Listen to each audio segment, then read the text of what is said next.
खुलुमबाय आं बिनद बसुमतारी बाथौ बिबुंसार नायगिरि साफ्रोमनिसिमबो गोजोन हामलायनायखौ आङो जासिहरबाय। बे समाव जोङो दंफैयो 2 नं दंग्रा बोरिगाव गामियाव केमेरामेन उदै औवारिखौ आङो दिन्थिनो खावलायगोन। दिनैहाय बे सिङाव मा हाबाफारि लादों जों बेखौ दिन्थिनो नाजागोन आरो मिथिनो नाजागोन जे दिनै नोलोबारि लाइमोन आफादा रुफाथि मायथाइ फालिथाय बे हाबाफारिखौ लानायखौ जों नुनो मोनदों। दिनै मा हाबाफारि लादों दिनै मिथिनो नाजागोन। आं बे समाव केमेरामेन उदै औवारिखौ गासैखौबो दिन्थिनो थाखाय आङो खावलायगोन। दायो आंजों दङ 2 नं दंग्रा बोरिगाव गामिनि दिदोम आफादगिरि बिथांनिफ्राय माखासे बाथ्रा मिथिनो नाजागोन। गिबियावनो नोंथांनि मुंखौ मिथिग्रोनो साननाय खुलुमनाय थाबाय। दिनैनि बे गोथार बुधबार सानाव बाथौ बिबुंसार नोंथांमोननिसिम खुलुमनाय थाबाय। आंनि मुङा धनेन बसुमतारी। आं बे दंग्रा गामिनि गाहाय आफादगिरि। आं बे दंग्रा गामिनि गेलेग्रा फोथारावहा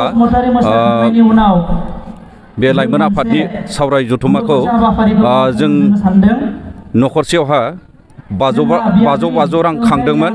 दा बिनि अनगा गामिनि रायजो राजाफ्रा अननानै 500 रांनि गोबां माने गोजौआवहा माने दानखौ होदों। बिनि थाखाय रायजो राजा बयनिसिमबो आफादगिरि जानानै दंग्रा गामिनि रायजो राजाफोरनि सायावहा रोजा रोजा साबायखर। आरो बेजों लोगोसे बे हाबाफारिखौ खुंनो मोननायनि थाखाय दंग्रा गामिया गोग्गानायजों लोगोसे जों गोजोननाय मोनदों। आरो जों बे मिटिंखौ माने गाजा गोमजा माने बयबो हेफाजाब खालामलायनानै खुंनाय जाबाय। एसेनोसै, गोजोन्थों। साबायखर थाबाय। बे समाव जोंजों दङ नोलोबारि बियाब लाइमोन आफादनि गाहाय नेहाथारि।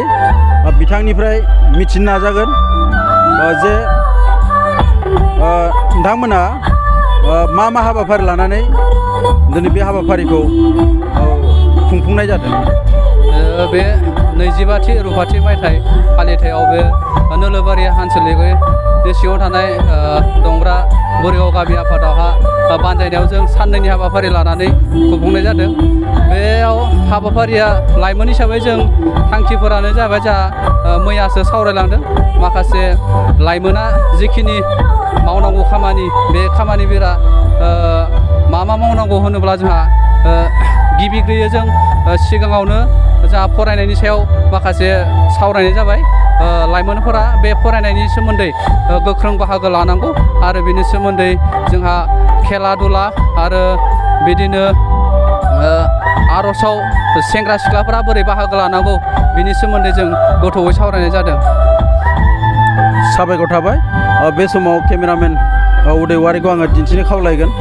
दिनैहाय खोब समायना रमायना बे नुथायखौ नुनो मोनदों आरो बेयाव 25 बेयाव आलारि बाथि सावनानै बे समायना बे नुथायखौबो जोङो नुनो मोनदों। आं केमेरामेन उदै औवारिखौ गासैखौबो सोरगिदिं दिन्थिनो थाखाय आं खावलायनाय जाबाय। बे समाव आंजों लोगोआव दङ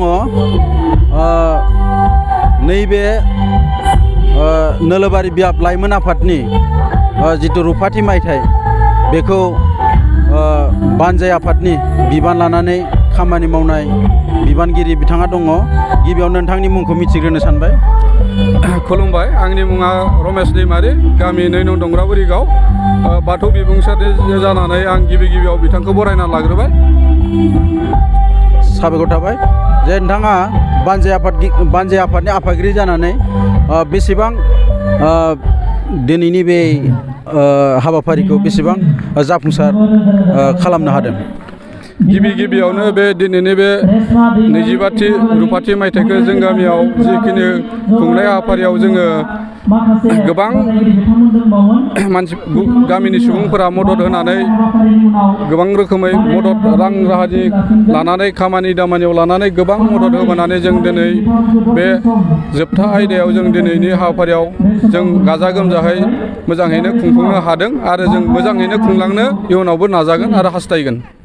साबायखर थाबाय। बे समाव बाथौ बिबुंसार नायगिरि साफ्रोमनिसिमबो सिबिनाय आरो खुलुमनायखौ बावहरनानै दिनैनि बे दिन्थिफुंनाय बेखौ एसेयावनो फोजोबथ'नाय जाबाय। गोजोन्थों।